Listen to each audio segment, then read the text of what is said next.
voilà, aujourd'hui dans le cadre du salon, on lance cette campagne Entretien sans cruauté et on espère qu'elle prendra de l'ampleur. Entretien sans cruauté. Pourquoi, madame? Parce que dans l'esprit populaire, seuls les produits cosmétiques sont testés sur les animaux. Ils le sont de moins en moins grâce à une réglementation de plus en plus stricte.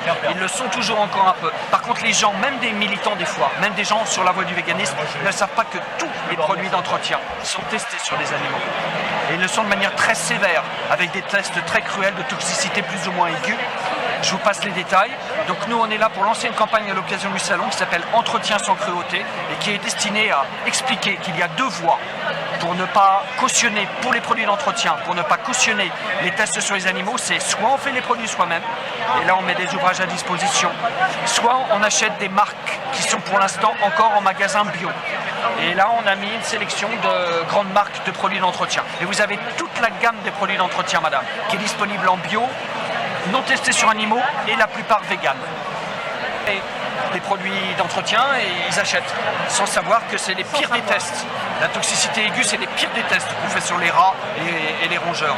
Mais attention, moi depuis que je suis militant, ça fait 35 ans, ça a toujours été un dossier très sulfureux, très pénible.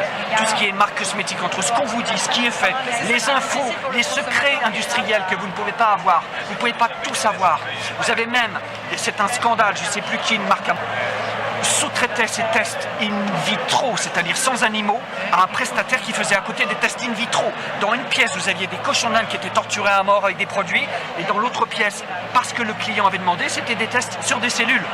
Et bien on les a dégagés aussi pour ça, parce que quelque part, ils financent un sous-traitant qui fait des tests à la carte. Avec animaux, vous voulez, on le fait. Sans animaux, vous voulez, on le fait. C'est pas de l'éthique, madame. La liste de PETA aussi, elle est remise à jour. Ah, voilà, et ils ont de grosses surprises avec certaines marques en ce moment. Vous avez peut-être une liste, je ne sais plus quelle grande marque qui avait déclaré certifié à PETA, on ne fait plus. Ils se remettent, parce qu'il y a des changements d'actionnaires ou parce qu'ils sont rachetés par plus gros, ils se remettent à faire des tests pour les nouveaux produits. C'est très instable ce dossier. Il faut être très vigilant. Et vous avez une très bonne source que je n'ai pas amenée aujourd'hui, c'est la Petite Noisette. Oui. Le blog, c'est un blog, c'est une jeune femme qui gère ça. Voilà, on peut influencer tout ça avec nos actes d'achat. On ne peut pas tout. L'expérimentation, la recherche sur les animaux, c'est une obligation légale de faire des tests sur deux espèces différentes. En tant que citoyen, à part signer des pétitions, à part manifester notre réprobation, on n'a pas de pouvoir. Par contre, avec l'argent, avec les produits, pour d'autres types de tests, on peut très bien faire dévier cette consommation. C'est ce qu'on appelle la consommation.